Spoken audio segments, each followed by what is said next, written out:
பரிசுத்த நாமத்திற்கு மகிமை உண்டாவதாக. தேவ பிள்ளைகளை நாம் தொடர்ந்து ஆதியாகம நாட்களிலிருந்து ஒவ்வொரு நபர்களாக தியானித்து கொண்டு வருகிறோம். கடந்த பதிவில் எப்பிராயிம் ஏன் மேன்மை அடையவில்லை என்பதற்கான 2 காரணங்களை குறித்து நாம் தியானித்தோம். தேவ பிள்ளைகளை இன்றைக்கு செர்பாவேலை குறித்து தியானிக்க போகிறோம். செர்பாவேல் என்றால் பாபிலோனை சார்ந்தவன் என்று பொருளாக இருக்கிறது. பெர்சியாவின் ராஜா கோரேசு பாபிலோனை கைப்பற்றி யூத ஜனங்களை விடுதலையாக்கி அனுப்புகிறார். இது அவர் கோரேசு ராஜா பிறப்பதற்கு முன்பதாகவே ஏசையா தீர்க்கதரிசி மூலமாய் சொல்லப்பட்டிருக்கிற ஏசையா 44:28 சொல்லப்பட்டிருக்குது. கோரேசு குறித்து, அவன் என் மேய்ப்பன், எருசலேமை நோக்கி நீ கட்டப்படு என்றும் தேவாலயத்தை நோக்கி நீ அஸ்திபார போடப்படும் என்று சொல்லி எனக்கு பிரியமானதெல்லாம் நிறைவேற்றுவான் என்று சொல்லுகிறவர் நான் என்று.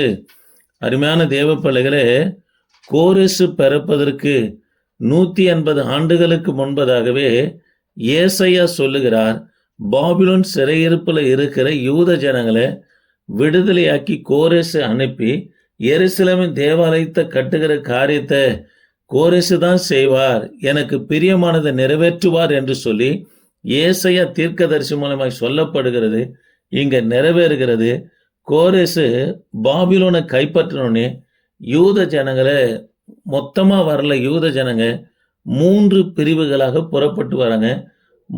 மொதல் பேச்சில் தேவ பிள்ளைகளை புறப்பட்டு வந்து எருசலேமின் தேவாலயம் இடிந்து கிடக்கிறத யூதயாவுக்குள்ள வந்து எருசலேமுக்குள்ள வராங்க.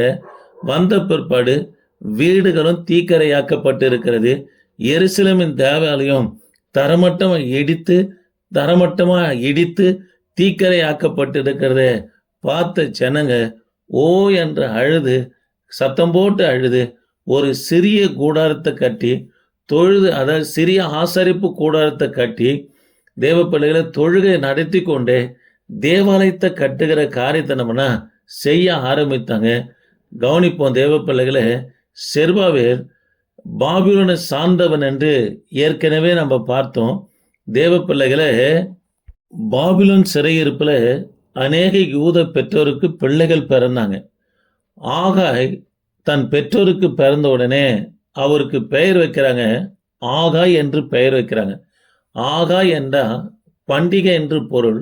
காரணம், நாங்கள் எருசலேமுக்கு போவோம், அதாவது சொல்லப்பட்டிருக்கிற வேதத்தில் சொல்லப்பட்டிருக்கிற 7 பண்டிகைகளை நாங்கள் கொண்டாடுவோம் என்று சொல்லி பிள்ளைக்கு விசுவாசத்தோடு பண்டிகை ஆகாய் என்று பெயர் வைக்கிறாங்க.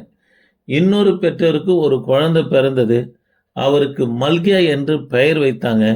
தேவ பிள்ளைகளை, மல்கியா என்று சொன்னால் என் தூதன் என்று பொருளாக இருக்கிறது. என்ன விசுவாசத்தோடு மல்கியா என்ற பெயரை பெற்றோர் வைத்தார்கள் என்று சொன்னால், நாங்கள் எருசலேமுக்கு போவோம், தேவாலயத்தை கட்டுவோம், அங்கே கர்த்தருடைய செய்தியை கேட்போம். தூதன் என்று சொன்னால் என் மெசஞ்சர், அதாவது செய்தியை அறிவிக்கிறவன் என்று பொருளாக இருக்கிறது. தேவ பிள்ளைகளே, ஆகவே தன் பிள்ளைக்கு மல்கியா என்று சொல்லினவனா பெயர் வைக்கிறாங்க. நாங்கள் எருசலேமுக்கு போயிட்டு ஆலயத்தை கட்டி கர்த்தருடைய வார்த்தை அந்த இடத்துல கேட்போம் என்று சொல்லி பெயர் வைக்கிறாங்க. இன்னொரு பெற்றோருக்கு ஒரு பிள்ளை பிறகுது, சகரியா என்று பெயர் வைக்கிறாங்க. சகரியா என்றால் கர்த்தர் நினைவு கூர்ந்தார் என்று பொருளாக இருக்கிறது. தேவ பிள்ளைகளே, ஏசையா மூலியமாக சொல்லப்பட்ட தீர்க்க தரிசனத்தை கோரேசு நிமித்தம் கோரேசுக்காக சொல்லப்பட்ட தீர்க்க தரிசனத்தை கர்த்தர் நினைவு கூர்ந்து யூத ஜனங்களை விடுதலையாக்கி அனுப்புகிறார்.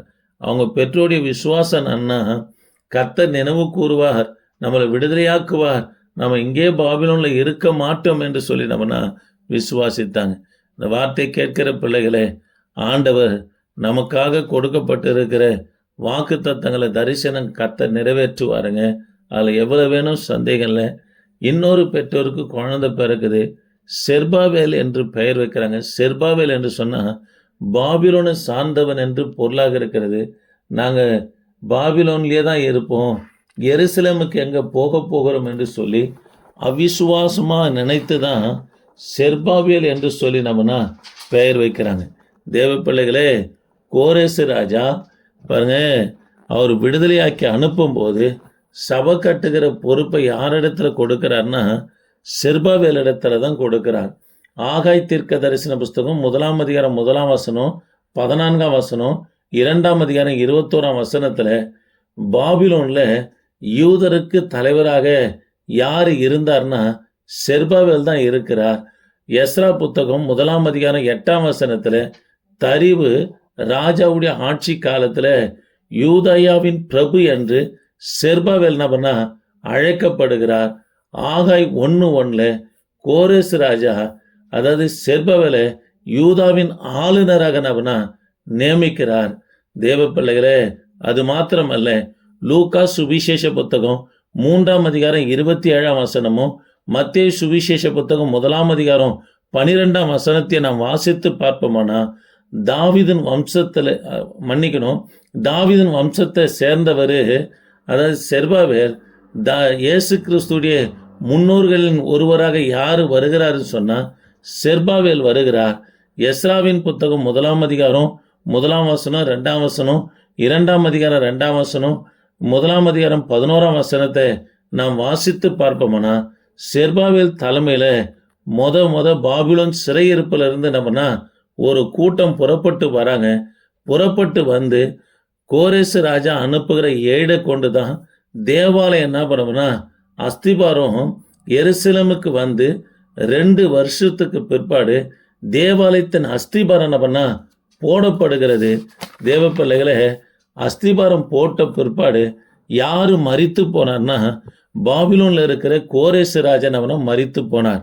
அவர் மரித்து போன பிற்பாடு 1 அர்த்தசஷ்டா பாபிலோனுக்கு ராஜாவா வந்த பிற்பாடு ஆலயத்துக்கு விரோதமாய் செயல்படுகிற சன்பல்லா தொபியா கேஷம் என்பவங்க மொட்டை கடிதாசிய அதாவது பாபிலோன் ராஜா 1 அர்த்தசஷ்டாவுக்கு எழுதி போட்டு நீங்க அனுப்புகிற பண்டுல இவங்க தேவாலயம் கட்டல யுத்த பயிற்சி எடுக்கிறாங்க, ஒரு நாள் உங்களுக்கு விரோதமாக யுத்தம் பண்ணுவாங்க, அது மாத்திரமல்ல இவங்க உங்களுக்கு கப்பம் கட்ட மாட்டாங்கள் என்று சொல்லி மொட்டை கடிதாசி அனுப்புறது நிமித்தமாய் தேவ பிள்ளைகளே அந்த 1 அர்த்தசஷ்டா தேவாலய தட உத்தரவை போடுகிறார்.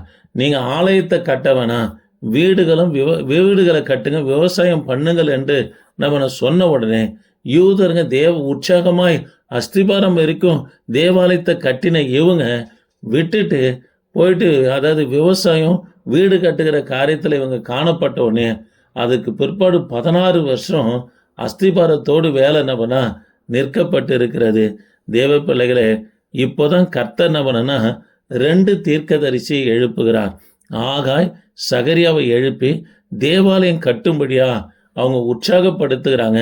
இப்போ கவனிப்போம் தேவ பிள்ளைகளே, இந்த நாட்கள்ல இருக்கும் போது தான் கவனிங்க, இவங்க சொல்றாங்க, 2 தீர்க்கதரிசியும் சொல்றாங்க, நினைக்கிறாங்க நாங்கள் சாலமோன் கட்டினது போல நாங்கள் எப்படி பிரம்மாண்டமாய் கட்ட முடியும் என்று யூத ஜனங்க சொன்ன உடனே அப்போ சகரியா சொல்லுகிறார், இது பலத்தினாலும் அல்ல பராக்கிரமத்தினாலும் அல்ல தேவனுடைய ஆவினால கட்டுவீர்கள் என்று சொல்லி உற்சாகப்படுத்துகிறார். ஆனாலும் நாங்கள் பணத்துக்கு வெள்ளிக்கும் பொண்ணுக்கும் எங்க போவோம் என்று சொன்னோடனே ஆகாய் தீர்க்கதரிசி சொல்லுகிறார், வெள்ளியும் பொண்ணும் கர்த்தருடையது, ஆண்டவர் சந்திப்பாரு, நீங்க கர்த்தருடைய ஆலயத்தை கட்டுங்கள் என்று நவனா அவரும் உற்சாகப்படுத்தின உடனே ஆலயத்தை கட்டுறாங்க. அப்போது கவனிப்போம் தேவ பிள்ளைகளே, செருபாவேலுக்கு வாக்கு தத்தத்தை யாரு கொடுக்கிறார்னா ஆகாய் தீர்க்கதரிசி செருபாவேலை ஆசீர்வதித்து வாக்கு தத்தமான காரியங்களை செருபாவேலுக்கு சொல்லுகிறார். பெரிய பர்வதமே நீ எம்மாத்திரம் செருபாவேலுக்கு முன்பதாக சமபூமி ஆவாய் என்று சொல்லுகிறார். தேவ பிள்ளைகளே, பெரிய பர்வதம் என்று யாரு சொல்லுகிறார் சொன்னா 1 அர்த்தசஷ்டாவன் அப்படின்னா சொல்லுகிறார். தேவ பிள்ளைகளே, தேவாலயத்துக்கு விரோதமாய் யார் எழும்பினாலும் அவர்களை கத்தனவனா ஊழியக்காரனுடைய பாதப்படி ஆக்கி அவர்களை போடுவாருங்க. அதனால தேவாலயத்துக்கு விரோதமாக மாத்திரம் ஒருவரும் செயல்படக்கூடாது. தெற்கு திசையில் இருக்கிற அங்கே கூட மர பிரச்சனை நிமித்தமாக தேவாலயம் சீல் வைக்கப்பட்டு இருக்கிறது. கர்த்தர் அவர்களெல்லாம் பாதப்படி ஆக்கி போடுவாருங்க. அது மாத்திரம் இல்லைங்க, ஆகாய் 2 அதிகாரம் 23 வசனத்தில் என்ன சொல்லுகிறார்னா, என் ஊழியக்காரனே உன்னை முத்திரம் மோந்திரமாக வைப்பேன், தேவாலயம் கட்டும்படியா உன்னை தெரிந்து கொண்டேன் என்று சொல்லி செர்பாவேலை உற்சாகப்படுத்துகிறார் ஆகாய் தீர்க்கதரிசி செர்பாவேலை உற்சாகப்படுத்துகிறார். தேவ பிள்ளைகளே, செர்பாவேல் தூக்கு நூலை எடுத்துக்கின்னு தேவாலயத்து மேலே போய் அஸ்திபாரத்தின் மேலே போய் நிற்கிறார். இது அந்த தூக்கு நூல் எதற்காக கட்டிட கட்டுகிற தொழிலாளி பயன்படுத்துவாங்க சொன்னால், ஒரு கல் மேலே ஒரு கல் வைத்து அது சரியாக இருக்குதா என்று சொல்லினோம்னா தூக்கு நூலை விட்டு பார்ப்பாங்க.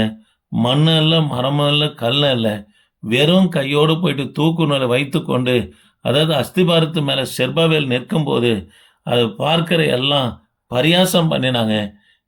பூமி எங்கும் சுற்றி பார்க்கிற தேவனுடைய 7 கண்களும் இதை சந்தோஷமாக பார்த்தது.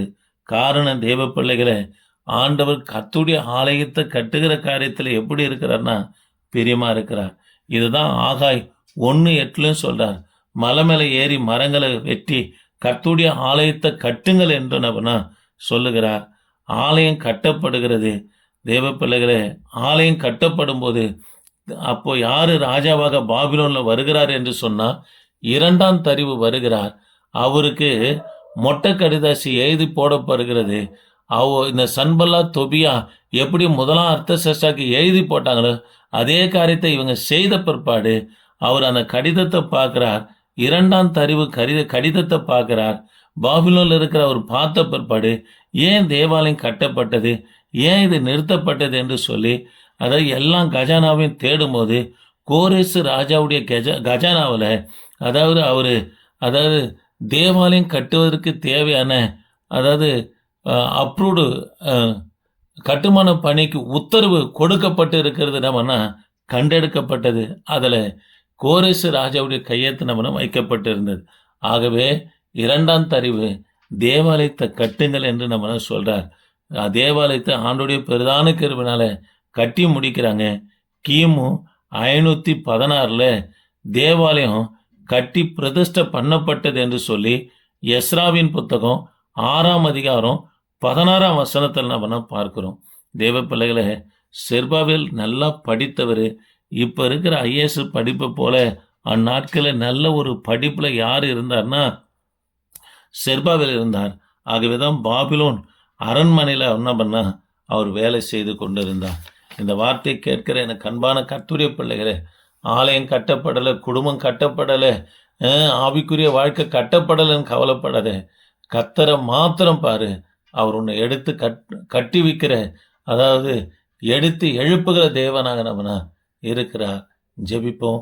கிருபையின் தேவனே, இந்த வார்த்தை கேட்ட ஒவ்வொரு பிள்ளைகளையும் ஆசீர்வதிங்கய்யா. கட்டப்படாத ஆலயங்களெல்லாம் கட்டப்பட, இடிந்த ஆலயங்களெல்லாம் எழும்ப என் தேவன் நீங்கள் உதவி செய்யுங்க. தொடர்ந்தும் ஒரு பிரசன்னம் இருக்கட்டையா. இயேசு நாமத்தில் ஜெபிக்க நல்ல பிதாவே, ஆமேன். பிரைஸ் அல்லாஹ்.